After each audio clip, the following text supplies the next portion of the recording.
Saudara-saudari yang dikasihi oleh Tuhan Yesus Kristus, selamat bertemu kembali dalam program Arus Hayat Voice. Dalam kesempatan ini saya akan menyampaikan firman Tuhan dengan judul Kedatangan Tuhan, sama seperti hari-hari Nuh. Pembacaan Alkitab kali ini diambil dari Injil Matius pasal 24 ayat 37 sampai 39. Sebab sebagaimana halnya pada zaman Nuh, demikian pula halnya kelak pada kedatangan Anak Manusia. Sebab sebagaimana mereka pada zaman sebelum air bah itu makan dan minum, kawin dan mengawinkan, sampai kepada hari Nuh masuk ke dalam bahtera, dan mereka tidak tahu akan sesuatu sebelum air bah itu datang dan melenyapkan mereka semua. Demikian pula lah halnya kelak pada kedatangan Anak Manusia. Jawaban Tuhan Yesus atas pertanyaan murid-muridnya tentang tanda kedatangannya dan tanda kesudahan dunia terdiri atas 3 bagian. Pertama, bagian mengenai orang-orang Yahudi. Kedua, bagian mengenai gereja. Dan ketiga, bagian mengenai bangsa-bangsa. Dalam bagian Injil Matius pasal 24 ayat 32 sampai 44 mengenai gereja, Tuhan memperingatkan kita bahwa kita perlu berjaga-jaga dan bersiap sedia bagi kedatangan Tuhan kembali, sehingga kita dapat terangkat lebih awal. Pertama, kita perlu melihat negara Israel yang dipulihkan sebagai tanda akhir zaman ini dan tanda bagi orang beriman. Matius 24 ayat 32 mengatakan, "Tariklah pelajaran dari perumpamaan tentang pohon ara. Apabila ranting-rantingnya melembut dan mulai bertunas, kamu tahu bahwa musim panas sudah dekat." Ketika orang Yahudi nampak pemberitaan Injil kerajaan, mereka seharusnya menyadari bahwa itulah tanda kesusahan besar yang akan datang. Demikian pula, pemulihan bangsa Israel kembali sebagai pohon ara adalah tanda bagi kita tentang kedatangan Tuhan. Menurut kitab Yeremia pasal 24, pohon ara melambangkan bangsa Israel. Pohon ini telah dikutuk dalam Injil Matius pasal 21 ayat 19. Melewati musim dingin yang panjang dari abad pertama sampai tahun 1948.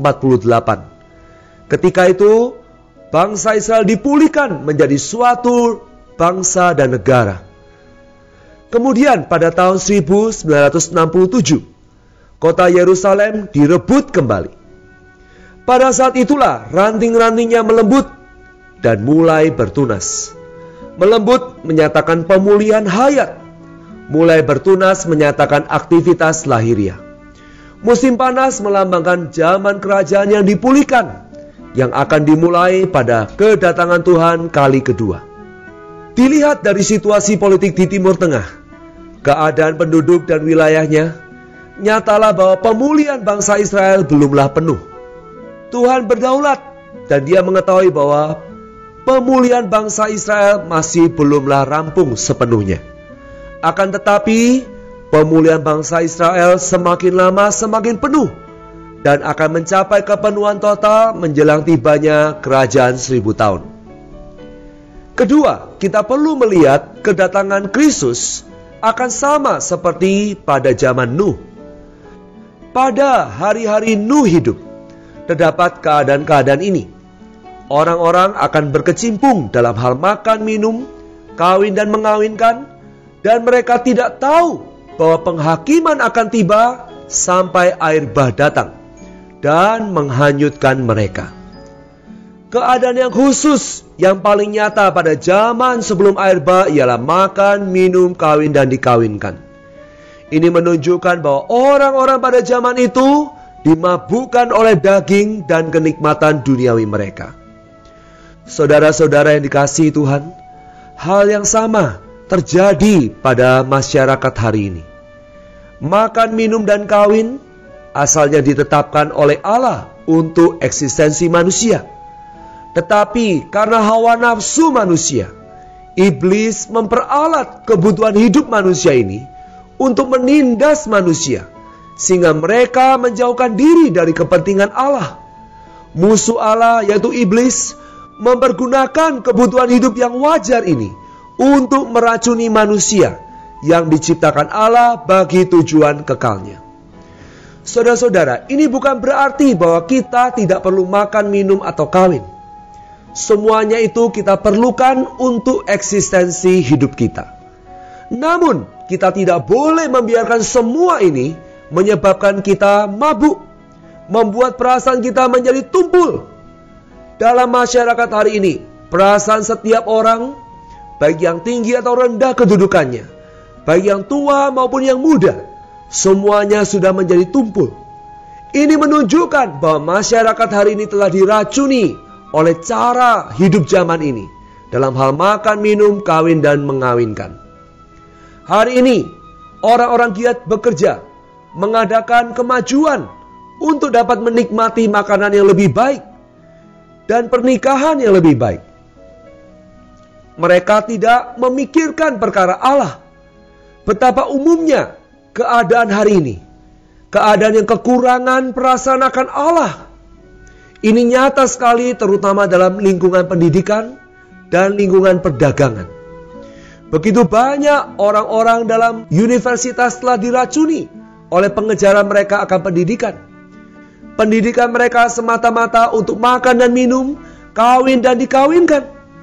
Mereka yang di dalam bidang perdagangan telah diracuni pula, telah dibius dengan kedambaan mencari uang. Juga untuk makan, minum, dan kawin yang lebih baik. Ini telah menyebabkan banyak terjadi perceraian. Ketika seorang pemuda dalam keadaan miskin, ia hanya menikah dengan seorang perempuan. Tetapi ketika ia memperoleh banyak uang, ia mungkin dapat menceraikan istrinya dan menikah dengan orang lain menurut seleranya dengan harapan mendapatkan istri yang lebih baik.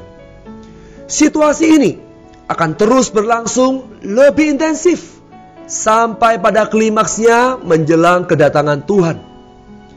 Ketika Tuhan datang kembali, orang-orang akan berkecimpung dalam keperluan hidup ini dan tidak tahu bahwa penghakiman Allah akan menimpa mereka oleh kedatangan Tuhan.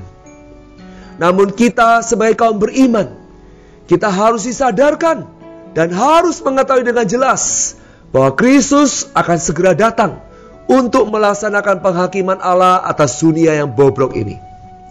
Oleh sebab itu, saudara-saudara, dalam Lukas pasal 21 ayat 34, Tuhan Yesus berkata, "Jagalah dirimu, supaya hatimu jangan syarat oleh pesta pora dan kemabukan, serta kepentingan-kepentingan duniawi. Dan supaya hari Tuhan jangan dengan tiba-tiba jatuh ke atas dirimu seperti suatu jerat." Mari kita berdoa. Tuhan Yesus, ajar kami berjaga-jaga karena kedatangan-Mu semakin dekat. Tuhan, dapatkan hati kami mutlak mengasihi-Mu, sehingga kami tidak dimabukkan, kami tidak dibius oleh keinginan daging dan kenikmatan duniawi. Jagalah kami, agar hari Tuhan tidak jatuh ke atas diri kami seperti suatu jerat. Di dalam nama Tuhan Yesus kami berdoa dan mengucap syukur. Amin. Demikianlah firman Tuhan. Sampai bertemu di kesempatan berikutnya. Kasih karunia Tuhan Yesus Kristus menyertai roh kita sekalian. Amin.